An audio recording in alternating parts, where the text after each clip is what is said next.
प्रिय विद्यार्थियों, हम पाठ 5 का अध्ययन कर रहे थे जिसका शीर्षक क्या था? मिठाई वाला। पाठ 5 का शीर्षक क्या है? मिठाई वाला। इसके लेखक हैं भगवती प्रसाद जी वाजपेयी। यह एक क्या है? कहानी है। ये क्या है? एक कहानी है। किसके बारे में कहानी है? एक फेरी वाले के बारे में कहानी है जो क्या करता है, नगरों में घूम घूम करके, नगर की गलियों में और अलग अलग सामान बेचता रहता है। क्या करता है? अलग अलग सामान बेचता रहता है। हम इस पाठ को प्रारंभ कर चुके थे। हमने इसमें पढ़ा था कि एक बार तो ये फेरी वाला क्या लेकर आता है? बच्चों के लिए खिलौने लेकर आता है। रंग बिरंगे बहुत ही सुंदर सुंदर क्या लेकर आता है? खिलौने लेकर आता है। फिर दूसरी बार क्या लेकर आता है? वो बहुत सुंदर सुंदर सुरीली आवाज वाली क्या लेकर आता है? मुरलियां लेकर आता है। दूसरी बार क्या लेकर आता है? वो बच्चों के लिए मुरलियां लेकर आता है। अलग अलग खिलौने क्यों लाता है वो बच्चों के लिए? क्यों? एक ही जैसे खिलौने बच्चे बार बार नहीं लेते हैं, तो बच्चे उसके पास में इकट्ठे नहीं होते हैं, इसलिए वह हर बार कुछ दिनों के बाद छोड़कर आता है और अलग अलग तरह की चीजें बेचने के लिए लाता है। तो पहली बार क्या लाया था? वो खिलौने लाया था। उसके बाद वो क्या बेचने के लिए लेकर आता है? मुरली बेचने के लिए लाता है। फिर वह आगे पढ़ते हैं। हम इस पाठ को क्या करते हैं? मुरली वाला मुरली बेच करके चला जाता है। उसके बाद आगे की हम कहानी इसमें पढ़ते हैं। आज अपने मकान में बैठी हुई रोहिणी। रोहिणी कौन है? हमने इस पाठ में पढ़ा था। रोहिणी कौन थी? विजय बाबू की पत्नी थी। हमने इस पाठ में क्या पढ़ा था कि एक विजय बाबू नाम के आदमी हैं, उनकी पत्नी का नाम क्या है? रोहिणी है। वो क्या करती है? अपने मकान में बैठी हुई मुरली वाले की सारे बातें सुनती रहती है। आज भी उसने अनुभव किया, बच्चों के साथ इतने प्यार से बात करने वाला फेरी वाला पहले कभी नहीं आया। ऐसा फेरी वाला पहले कभी भी हमने देखा नहीं है। फिर वह सौदा भी कैसा सस्ता बेचता है। उसको क्या होता है? इस बात पे आश्चर्य होता है कि वह कितना सस्ता सौदा बेचता है। जो भी सामान लाता है वो कितने सस्ते में बेच देता है। भला आदमी जान पड़ता है। वह कैसा लग रहा है? कोई भला आदमी जान पड़ता है। समय की बात है जो बेचारा इस तरह मारा मारा फिरता है। हो सकता है समय का कुछ फेर है। समय की गति ऐसी होती है कि बेचारा क्या कर रहा है? ये सामान लेकर के मारा मारा फिरता रहता है। पेट न जो कराए सो थोड़ा, अर्थात पेट के लिए जब भूख लगती है तो इंसान कुछ भी करने के लिए तैयार हो जाता है। रोहिणी के अनुसार क्या है कि अगर इंसान को भूख लगती है, पेट भूखा होता है, तो वह इंसान कुछ भी करने के लिए तैयार हो जाता है। तो ये कह रही है, पेट जो न कराए सो थोड़ा। जो पेट करने के लिए मजबूर नहीं कर दे वही थोड़ा होता है, कम होता है। इसी समय मुरली का क्षीण स्वर दूसरी निकट की गली में सुनाई पड़ा। क्षीण मतलब बहुत ही कमजोर सा, बहुत ही कमजोर, बहुत दूर से जैसे आवाज आती है ना, वह जो स्वर है दूर की दूसरी निकट की गली में सुनाई पड़ा। क्या सुनाई पड़ा? बच्चों को बहलाने वाला मुरलिया वाला। बच्चों को बहलाने वाला मुरलिया वाला। यह स्वर अब क्या हो गया? क्षीण हो गया, कमजोर हो गया। क्यों? क्योंकि वह इस गली को छोड़ करके अब क्या हो गया? आगे वाली गली में मुरली बेचने वाला निकल चुका था। रोहिणी इसे सुनकर मन ही मन कहने लगी। मन ही मन क्या सोचने लगी? और स्वर कैसा मीठा है इसका। बहुत दिनों तक कि इसका स्वर भी तो कितना मीठा है। जब वह बोलता है तो इसका स्वर कितना मीठा लगता है। बहुत दिनों तक रोहिणी को मुरली वाले का वह मीठा स्वर और उसके बच्चों के प्रति वे स्नेहसिक्त बातें याद रहती है। स्नेहसिक्त मतलब स्नेह से भरी हुई। स्नेहसिक्त मतलब स्नेह से भरी हुई जो बातें हैं बच्चों के प्रति, जो उसकी स्नेह से, जब बच्चे मुरलियां खरीदने के लिए आते हैं तो बहुत ही प्यार से बच्चों से बातें करता है। बहुत प्यार से उनको मुरली या जो भी सामान बेचने के लिए लाता है वो देता है। तो रोहिणी कहती है कि उसका जो मीठा स्वर और उसके बच्चों के प्रति जो स्नेहसिक्त बातें थी वो याद आती रही रोहिणी को। महीने के महीने आए और चले गए। कई महीने आए और चले गए, मतलब काफी दिन बीत गए थे। फिर मुरली वाला आया, दोबारा मुरली वाला कभी दिखा नहीं। धीरे धीरे उसकी स्मृति भी क्या हो गई? क्षीण हो गई। धीरे धीरे उसकी याद भी क्या होती गई? कमजोर होती गई। मतलब मुरली वाले को वह भूलती गई, उस फेरी वाले को वह भूल गई थी। 8 मास बाद, 8 महीने बाद वापस फिर क्या होता है? 8 महीने बाद सर्दी के दिन थे। सर्दी के दिन थे। रोहिणी स्नान करके मकान की छत पर चढ़कर आजानो लंबित केश राशि सुखा रही थी। आजानो लंबित मतलब जो अपने हाथ जितने लंबे होते हैं वहां तक, हाथों की कलाइयों तक, जो हाथ हमारे कलाई जब हम रहते हैं तो वहां तक जो लंबे बाल हैं वो बाल अपने सुखा रही थी। क्या कर रही थी? वो बाल क्या कर रही थी? रोहिणी सुखा रही थी। इस समय नीचे की गली में क्या सुनाई पड़ा बच्चों को? बहलाने वाला मिठाई वाला। क्या स्वर सुनाई पड़ता है रोहिणी को? कि बच्चों को बहलाने वाला मिठाई वाला, बच्चों को बहलाने वाला मिठाई वाला। मिठाई वाले का स्वर उसके लिए परिचित था। झट से रोहिणी नीचे उतर आई। झट से क्या हो गई? रोहिणी नीचे उतर के आती है। उस समय उसके पति क्या थे? मकान में नहीं थे। जब मुरली वाला वगैरह आया था तो उसके पति मकान में थे, तो वह बाहर नहीं निकल सकती थी, रोहिणी स्वयं बाहर नहीं निकलती थी। लेकिन इस बार जैसे ही मिठाई बेचने के लिए आता है एक कोई, तो रोहिणी क्या करती है? उस समय उसके पति मकान में थे नहीं, तो झट से क्या होती है? नीचे उतर आती है। हाँ, उसकी वृद्धा दादी थी, उनकी बूढ़ी जो दादी जी थी। रोहिणी उनके निकट आकर बोली, दादी चुन्नू मुन्नू के लिए मिठाई लेनी है। दादी को आकर के क्या कहती हैं? कि चुन्नू मुन्नू के लिए क्या लेनी है? मिठाई लेनी है। पुराने समय में औरतें जो होती थी, बहुएं घर की, वो बाहर नहीं निकलती थी। वो क्या करती थी? जल्दी से बाहर नहीं निकलती थी। तो रोहिणी ने दादी को ही बोला कि चुन्नू मुन्नू के लिए मिठाई लेनी है, जरा कमरे में चलकर ठहराओ। उस आदमी को जो मिठाई लेने वाला आया है उसको कमरे में चल करके ठहराओ। मैं उधर कैसे आऊं? कोई आता ना हो। मैं उधर आ जाती हूँ, कोई आता तो नहीं है। जरा हटकर मैं भी चिक की ओट में बैठी रहूंगी। चिक लगी हुई होती थी उसके अंदर पीछे की तरफ मैं बैठी रहूंगी और कोई आए नहीं, ये ध्यान रखना। रोहिणी क्या उससे पूछना चाह रही थी कि आप इतने सस्ते में क्यों बेचना चाहते हो? उसकी कहानी जानना चाहती थी। उसके मन में कुछ जिज्ञासा थी, इसलिए वह उससे मिलना चाहती थी, उससे बात करना चाहती थी। लेकिन पहले पुराने समय में क्या होता था? औरतें जो है वो बिल्कुल बाहर नहीं निकल सकती थी एकदम से, और ना ही किसी से बात कर सकती थी, बाहर के आदमी से बात नहीं करती थी। तब उसने क्या कहा था कि मैं जरा चिक्की ओट में मैं बैठी रहूंगी। दादी उठकर कमरे में आकर बोली, ए मिठाई वाले इधर आना। उठ करके कमरे में जाती और कहती, मिठाई वाले इधर आना। मिठाई वाला निकट आ गया। बोला, कितनी मिठाई दूं माँ? कि कितनी मिठाई दूं? ये नए तरह की मिठाइयाँ हैं। कैसी मिठाइयाँ हैं? नए तरह की मिठाइयाँ, रंग बिरंगी, कुछ कुछ खट्टी, कुछ मीठी, जायकेदार, बड़ी देर तक मुंह में टिकती हैं, जल्दी से मुंह में घुलती नहीं है, बच्चे बड़े चाव से चूसते हैं। इन गुणों के सिवाय ये क्या करती है? खांसी भी दूर करती है। कितनी दूं? चपटी गोल पहलदार गोलियां हैं। पैसे की कितनी है? 16 देता हूँ। 1 पैसे की कितनी दे रहा हूँ? 16 देता हूँ। तो इस तरह से मिठाई की वो विशेषता बताता है।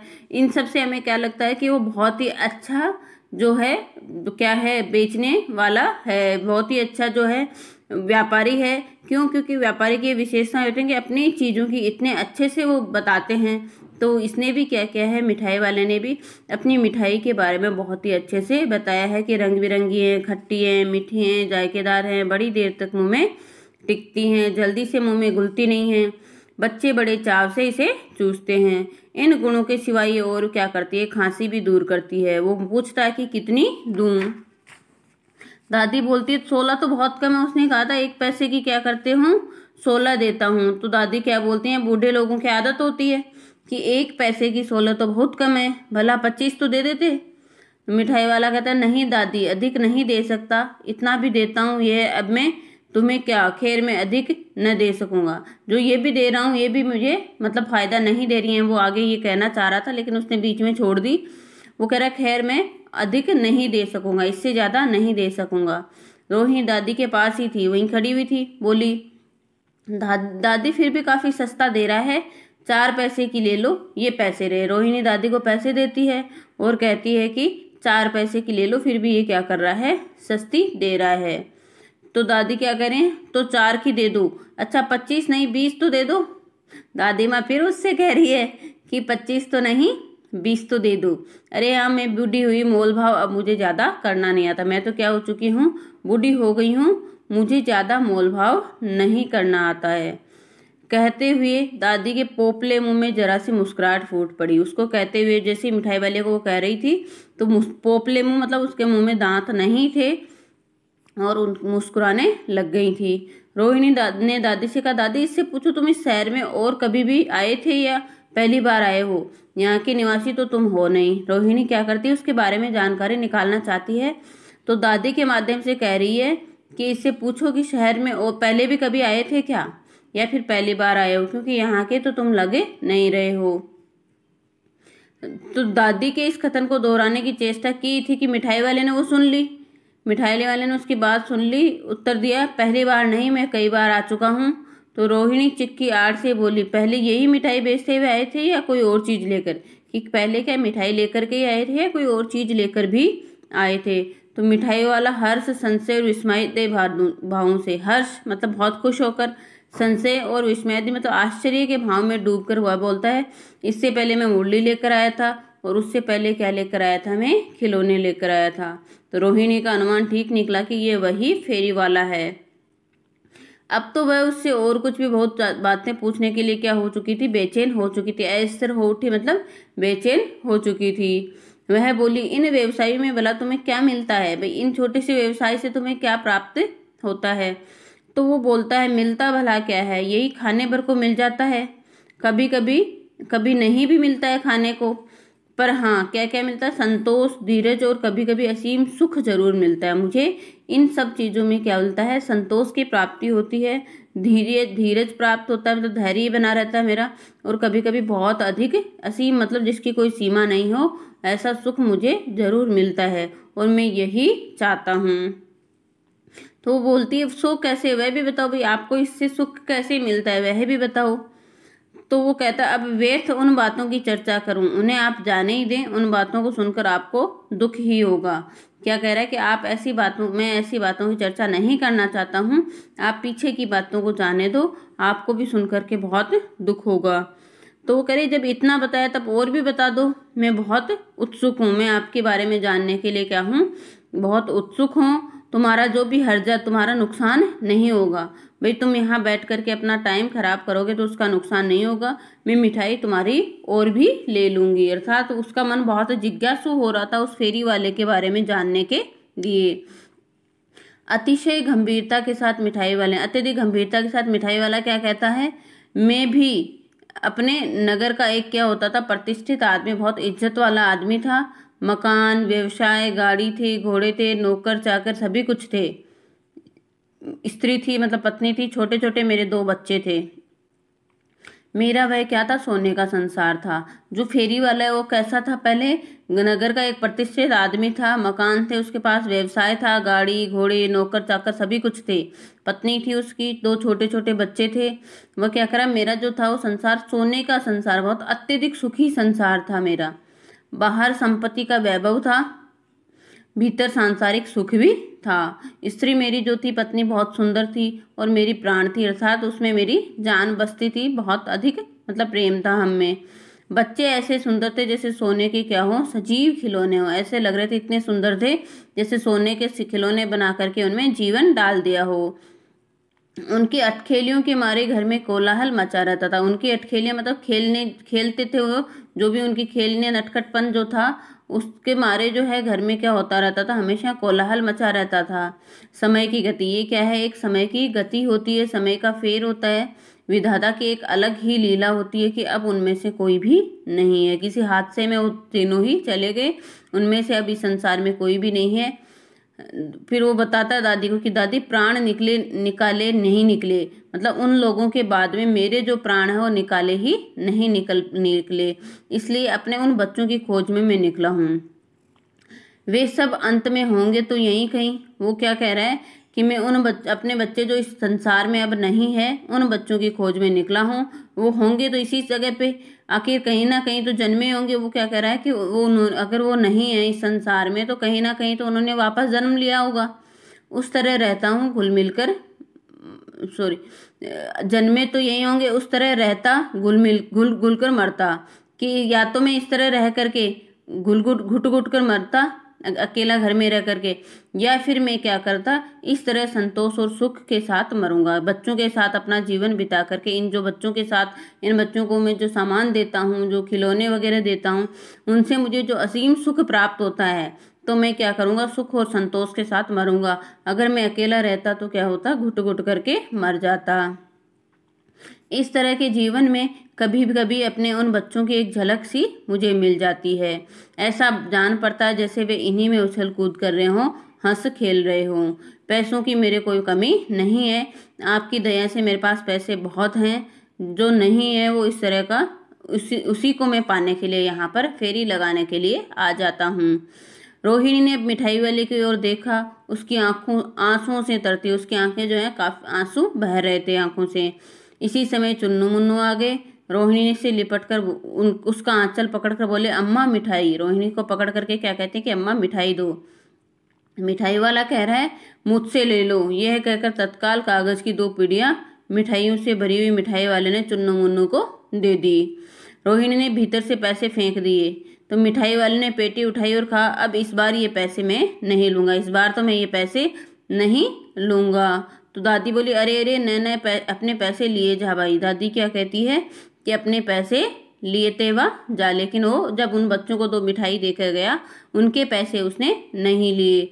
तब तक दादी ने ऐसे बोला, तब तक वह निकल चुका था और आगे फिर सुनाई पड़ा उसी प्रकार मादक, मतलब बहुत ही अच्छा मादक करने वाला, हमें मन को मोहित करने वाला मृदुल मतलब मधुर जो स्वर है वो सुनाई पड़ा। कैसा, बच्चों को बहलाने वाला मिठाई वाला।